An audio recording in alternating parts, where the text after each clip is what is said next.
Le Petit Prince, chapitre 26 A. Épilogue et les temps du passé. Chapitre 26.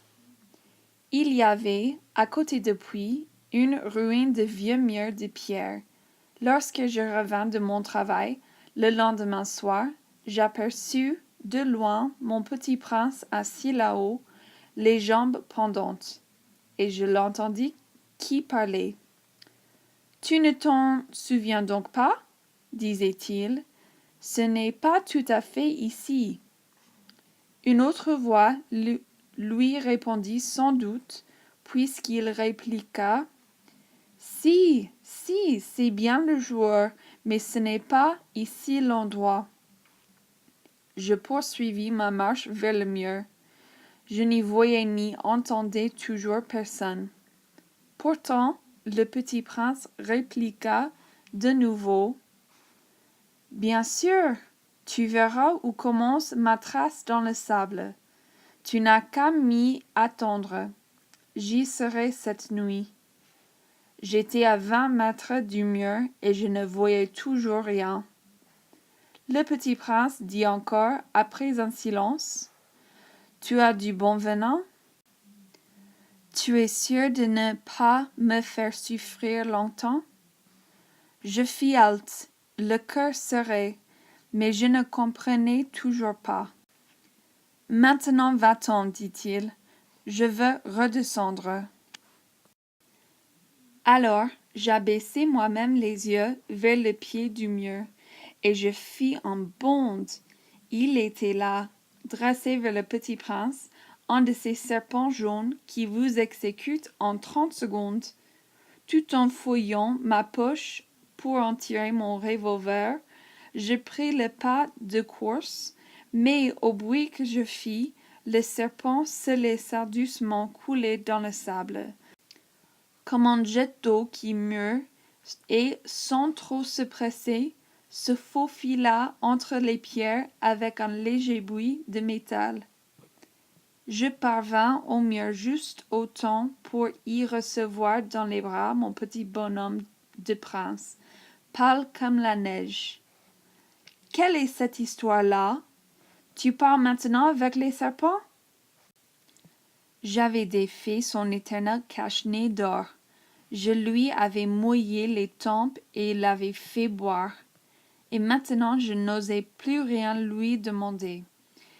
Il me regarda gravement et m'entoura le cou de ses bras. Je sentais battre son cœur comme celui d'un oiseau qui meurt quand on l'a tiré à la carabine. Il me dit « Je suis content que tu aies trouvé ce qui manquait à ta machine. Tu vas pouvoir rentrer chez toi. » Comment sais-tu? Je venais justement lui annoncer que, contre toute espérance, j'avais réussi mon travail. Il ne répondit rien à ma question, mais il ajouta « Moi aussi, aujourd'hui, je rentre chez moi. » Puis, mélancolique, « C'est bien plus loin, c'est bien plus difficile. » Je sentais bien qu'il se passait quelque chose d'extraordinaire. Je le serrais dans mes bras comme un petit enfant, et cependant il me semblait qu'il coulait verticalement dans un abîme sans que je pusse rien pour le retenir. Il avait le regard sérieux, perdu très loin. « J'ai ton mouton, et j'ai la caisse pour le mouton, et j'ai la muselière. » Et il sourit avec mélancolie. J'attendis longtemps. Je sentais qu'il se réchauffait peu à peu. « Petit bonhomme, tu as peur. » Il avait eu peur, bien sûr, mais il rit doucement. « J'aurais bien plus peur ce soir. » De nouveau je me sentis glacé par le sentiment de l'irréparable, et je compris que je ne supportais pas l'idée de ne plus jamais entendre ce rire. C'était pour moi comme une fontaine dans le désert. Petit bonhomme, je veux encore t'entendre rire. Mais il me dit, cette nuit, ça fera un an. Mon étoile se trouvera juste au-dessus de l'endroit où je suis tombé l'année dernière. Petit bonhomme, n'est-ce pas que c'est un mauvais rêve cette histoire de serpent et de rendez-vous et d'étoiles? Mais il ne répondit pas à ma question. Il me dit, ce qui est important, ça ne se voit pas. Bien sûr. C'est comme pour la fleur. Si tu aimes une fleur qui se trouve dans une étoile, c'est doux la nuit de regarder le ciel. Toutes les étoiles sont fleuries. C'est comme pour l'eau. Celle que tu m'as donnée à boire était comme en musique, à cause de la poulie et de la corde. Tu te rappelles? Elle était bonne. Bien sûr. Tu regarderas la nuit les étoiles. C'est trop petit chez moi pour que je te montre où se trouve la mienne. C'est mieux comme ça. Mon étoile, ça sera pour toi une des étoiles. Alors, toutes les étoiles, tu aimeras les regarder. Elles seront toutes tes amies. Et puis, je vais te faire un cadeau. Il rit encore. Ah, petit bonhomme, j'aime entendre ce rire. Justement, ce sera mon cadeau. Ce sera comme pour l'eau. Que veux-tu dire? Les gens ont des étoiles qui ne sont pas les mêmes. Pour les uns qui voyagent, les étoiles sont des guides. Pour d'autres, elles ne sont rien que des petites lumières. Pour d'autres qui sont savants, elles sont des problèmes.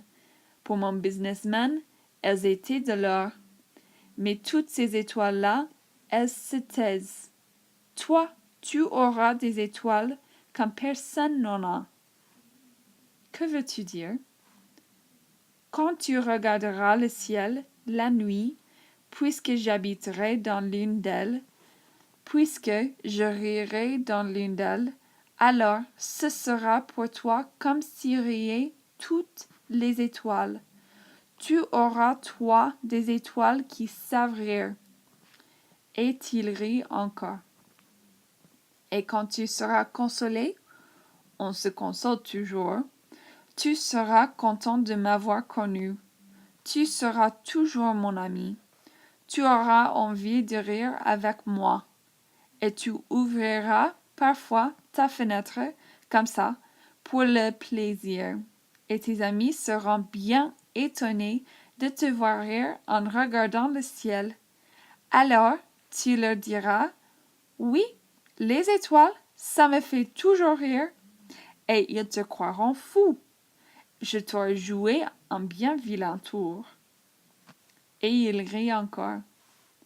Ce sera comme si je t'avais donné, au lieu d'étoiles, des tas de petits grelots qui savent rire. Et il rit encore. Puis il redevint sérieux. Cette nuit, tu sais, ne viens pas. Je ne te quitterai pas. J'aurai l'air d'avoir mal. J'aurai un peu l'air de mourir. C'est comme ça. Ne viens pas voir ça. Ce n'est pas la peine. Je ne te quitterai pas. Mais il était soucieux. Je te dis ça, c'est à cause aussi du serpent. Il ne faut pas qu'il te morde. Les serpents, c'est méchant. Ça peut mordre pour le plaisir. Je ne te quitterai pas. Mais quelque chose le rassura. C'est vrai qu'ils n'ont pas le venin pour la seconde morsure. Cette nuit-là, je ne le vis pas se mettre en route. Il s'était évadé sans bruit. Quand je réussis à le joindre, il marchait décidé d'un pas rapide. Il me dit seulement « Ah, tu es là !» Et il me prit par la main, mais il se tourmenta encore. « Tu as eu tort. Tu auras de la peine. J'aurai l'air d'être mort et ce ne sera pas vrai. Moi, je me taisais. Tu comprends? C'est trop loin. Je ne peux pas emporter ce corps-là. C'est trop lourd. Moi, je me taisais. Mais ce sera comme une vieille écorce abandonnée. Ce n'est pas triste, les vieilles écorces. Moi, je me taisais. Il se découragea un peu, mais il fit encore un effort. Ce sera gentil, tu sais. Moi aussi, je regarderai les étoiles. Toutes les étoiles seront des puits avec une poulie rouillée. Toutes les étoiles me verseront à boire. Moi, je me taisais. Ce sera tellement amusant. Tu auras 500 millions de grelots, j'aurai 500 millions de fontaines. Et il se tut aussi parce qu'il pleurait. C'est là, laisse-moi faire un pas toute seule. Et il s'assit parce qu'il avait peur. Il dit encore, tu sais, ma fleur, j'en suis responsable. Et elle est tellement faible, et elle est tellement naïve. Elle a 4 épines de rien du tout pour la protéger contre le monde. Moi, je m'assis parce que je ne pouvais plus me tenir debout. Il dit, voilà, c'est tout. Il hésita encore un peu, puis se releva. Il fit un pas. Moi, je ne pouvais pas bouger. Il n'y eut rien qu'un éclair jaune près de sa cheville. Il demeura un instant immobile. Il ne cria pas. Il tomba doucement, comme tombe un arbre. Ça ne fit même pas de bruit à cause du sable.